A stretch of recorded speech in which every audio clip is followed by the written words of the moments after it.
जय मां Samalei friends, welcome back to the rustic kitchen with Manasi. आपण माने केंता अछन? आशा करूचे आपण माने समस्ते भलरे थिबे। मुई आज आपण मानकर लागि नेई करी आसी जे पश्चिम ओडिशा स्पेशल और फेमस दही आंबिलर रेसिपी। वीडियो लास्ट तक देखुन। वीडियोटा जदि भल लागबा लाइक शेयर और सब्सक्राइब करबा के नहीं भूलबे।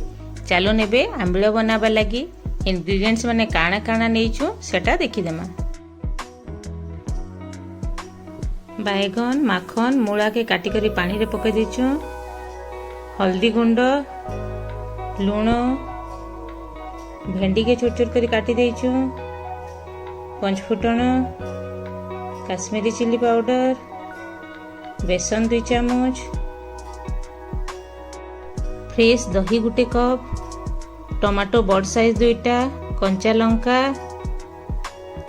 धनिया पत्र, मिर्सिंगा पत्र आउ सुखा मिर्चा। कढ़ई रे तेल हाफ टी स्पून, 3टा कंचा मिर्चा और स्लाइस कला जेन टमाटो नेतला सेटा पके देमा, हल्दी हाफ टी स्पून, लूण हाफ टी स्पून पके देमा। टमाटो सिझबार लगी टिके टाइम लगी लीड बंद कर देमा। एबे देखुन टमाटो सिझी गला ना, सेटा के प्लेट रे काढी देमा। परिबा सिझाबार लगी गोटे कढ़ई रे 2 कप पानी नहीं जिमा, सेतिरे माखन, मूला, बैगन, हल्दी, लूण पकई करी लीड बंद कर देमा। एबे तड़का पैन रे तेल टिके नहीं जिमा आउ भेंडी के पकई करी भेंडी के टिके भाजी देमा। एबे देखुन परिबा जेन सिझेतिला सेटा सिझी गला न। एबे सेथिरे कड्डी जेन पानी रे पकई के रखितला से कड्डी पकई देमा। कड्डीटा ऑप्शनल। भेंडी जेन भाजी थिला सेटा एबे पकई देमा। एबे दही गुटे कप, बेसन 2 टीस्पून नहीं जिमा आउ भल करी फेंटी देमा। फेंटी हला पर देखुन एबे बहलिया लागुचे, सेथिरे पानी टिके ऐड कर देमा आउ भल करी फेंटी देमा।